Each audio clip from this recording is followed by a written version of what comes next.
नमः शिवाय, ओम नमः शिवाय, ओम नमः शिवाय, ओम नमः शिवाय।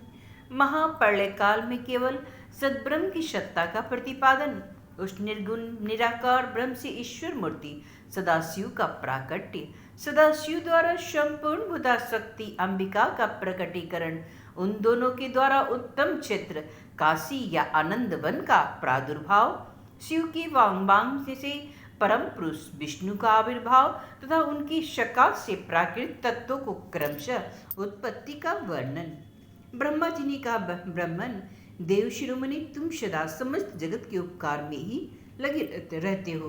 तुमने लोगों के हित की कामना से यह बहुत उत्तम बात पूछी है, जिसके सुनने से संपूर्ण लोगों के समस्त पापों का क्षय हो जाता है। उस अनामी श्री तत्व का मैं तुमसे वर्णन करता हूँ। श्री तत्व का स्वरूप बड़ा ही उत्कृष्ट और अद्भुत है। जिस समय समस्त चराचर जगत नष्ट हो गया था, सर्वत्र केवल अंधकार ही अंधकार था। न सूर्य दिखाई देते थे, न चंद्रमा, अन्य ग्रहों और नक्षत्रों का भी पता नहीं था। न दिन होती थी, न रात होती थी। अग्नि, पृथ्वी, वायु और जल का भी कोई सत्ता नहीं था। प्रधान तत्व अव्याकृत प्रकृति से रहित शून्य आकाश मात्र शेष था। दूसरे किसी तेज की उपलब्धि नहीं होती थी। अदृष्ट आदि का भी अस्तित्व नहीं था। शब्द और स्पर्श भी साथ छोड़ चुके थे। गंध और रूप की भी अभिव्यक्ति नहीं होती थी। रस का भी अभाव हो गया था। दिशाओं का भी भार नहीं होता था। इस प्रकार सब ओर निरंतर सूचि भेद और अंधकार फैला हुआ था। उस समय तदसद ब्रह्म, इस श्रुति में जो सत्य सुना जाता है, एकमात्र वही शेष था। जब यह वह ऐसा जो इत्यादि रूप से निर्दिष्ट होने वाला भावात्मक जगत नहीं था, उस समय एकमात्र यह सत्य ही शेष था, जिसे योगी जन अपने हृदयाकाश के भीतर निरंतर देखते थे। यह सतत्व मन का विषय नहीं है। वाणी की भी वहां तक कभी पहुंच हो ही नहीं सकती। वह नाम तथा रूप रंग से भी शून्य है। वह न स्थूल है, न कृश, न हर्ष, न दृग, न लघु है, न गुरु। उसमें न तो कभी वृद्धि होती है, न ह्रास। श्रुति भी उसके विषय में चकित भाव से है। इतना ही कहती है, अर्थात उसकी सत्ता मात्र का ही निरूपण कर पाती है। उसका कोई विशेष विवरण देने में असमर्थ हो जाती है। वह सत्य ज्ञान स्वरूप अनंत परमानंद में परम ज्योति स्वरूप अप्रमेय आधार रहित निर्विकार निराकार निर्गुण योगी गम्य सर्वव्यापी सबका एकमात्र कारण निर्विकल्प निरारंभ माया शून्य उपद्रव रहित अद्वितीय अनादि अनंत संकोच विकार से शून्य तथा चिन्मय है। जिस पर ब्रह्म के विषय में ज्ञान और अज्ञान से पूर्ण उक्तियों द्वारा इस प्रकार ऊपर बताए अनुसार विकल्प किए जाते हैं, उनके कुछ काल के बाद ही सृष्टि का समय आने पर द्वितीय की इच्छा प्रकट की। उसके भीतर एक से अनेक होने का संकल्प उदित हुआ।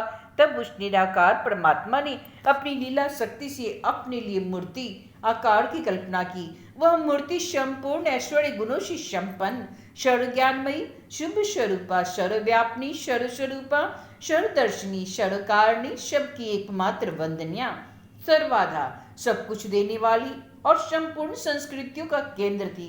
उस शुद्ध स्वरूप ने ईश्वर मूर्ति की कल्पना करके वह अद्वितीय अनादि अनंत सर्व प्रकाशक चिन्मय सर्वव्यापी और अविनाशी परब्रह्म अंतर्हित हो गया, जो मूर्ति रहित परम ब्रह्म है। उसी की मूर्ति चिन्मय आकार भगवान सदाशिव है। अवार्चिन और प्राचीन विद्वान उन्हीं की इसको ईश्वर कहते हैं। उस समय एकाकी रहकर स्वेच्छा अनुसार विहार करने वाले उन सदाशिव ने अपने विग्रह से स्वयं ही एक स्वरूप भूता शक्ति की सृष्टि की, जो उनके अपने श्री अंग से कभी अलग होने वाली नहीं थी। उस पराशक्ति को प्रधान प्रकृति गुण वाली माया बुद्धि तत्व की जननी तथा विकार रहित बताया गया है। वह शक्ति अंबिका कही गई है। उसी को प्रकृति, सर्वेश्वरी, त्रिदेव जननी, नित्या और मूल कारण भी कहते हैं। सदाशिव द्वारा प्रकट की गई उस शक्ति की 8 भुजाएं हैं। उस शुभ लक्षणा देवी के मुख की शोभा विचित्र है। वह अकेली ही है और उनके मुखमंडल में सदा 1 सहस्त्र चंद्रमाओं की कांति धारण करती है।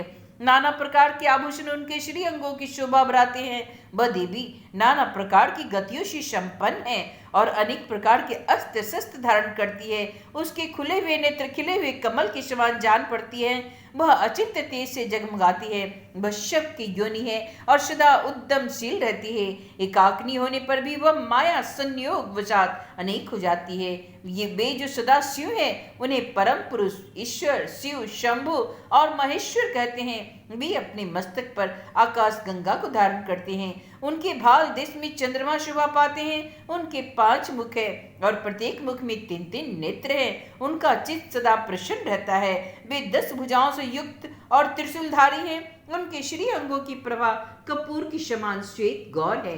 वे अपने सारे अंगों में भस्म रमाए रहते हैं। उन काल रूपी ब्रह्म ने एक ही समय शक्ति के साथ शिवलोक नामक क्षेत्र का निर्माण किया।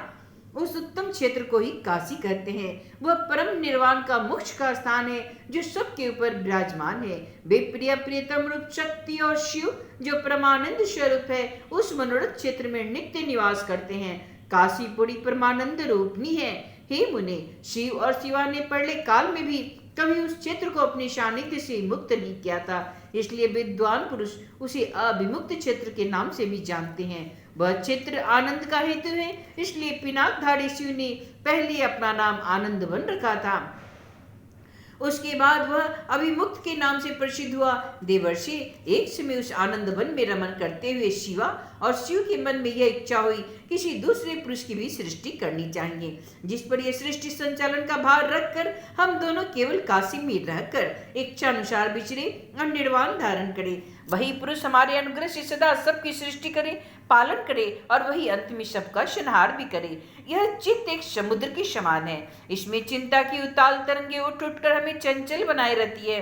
इसमें सत्व गुण रूपी रत्न, तमो गुण रूपी ग्रह और रजो गुण रूपी मूंगे भरे हुए हैं। इस विशाल चित्त समुद्र को संकुचित करके हम दोनों उस पुरुष के प्रसाद से आनंद काशी में सुखपूर्वक निवास करें। यह आनंदवन वह स्थान है जहाँ हमारी मनोवृत्ति सब ओर से सिमट कर इसी में लगी हुई है तथा जिसके बाहर को जगत चिंता में आतुर प्रतीत होता है।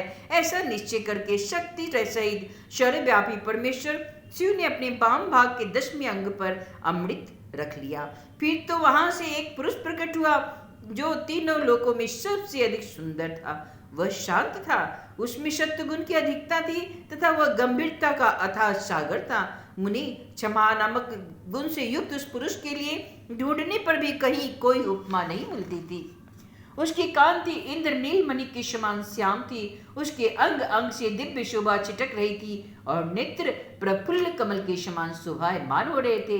श्री अंगों पर सुवर्ण की सी कांति वाले 2 सुंदर रेशमी पीताम्बर शोभा पा रहे थे। किसी से भी पराजित न होने वाले वह वीर पुरुष अपनी प्रचंड भुज दंडों से सुशोभित हो रहे थे।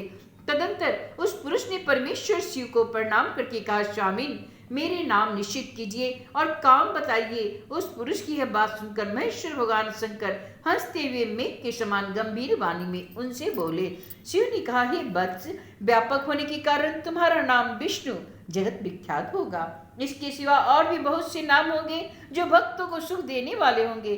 तुम सुस्थिर उत्तम तप करो क्योंकि वही समस्त कार्यों का साधन है। ऐसा कहकर भगवान शिव ने श्वास मार्ग से श्री विष्णु को वेदों का ज्ञान प्रदान किया। तदंतर अपनी महिमा से कभी च्युत न होने वाले श्री हरि भगवान शिव को प्रणाम करके बड़ी भारी तपस्या करने लगे और शक्ति से एक परमेश्वर शिव भी पार्षद गणों के साथ वहां से अदृश्य हो गए। भगवान विष्णु ने सुदीर्घ काल तक बड़ी कठोर तपस्या की।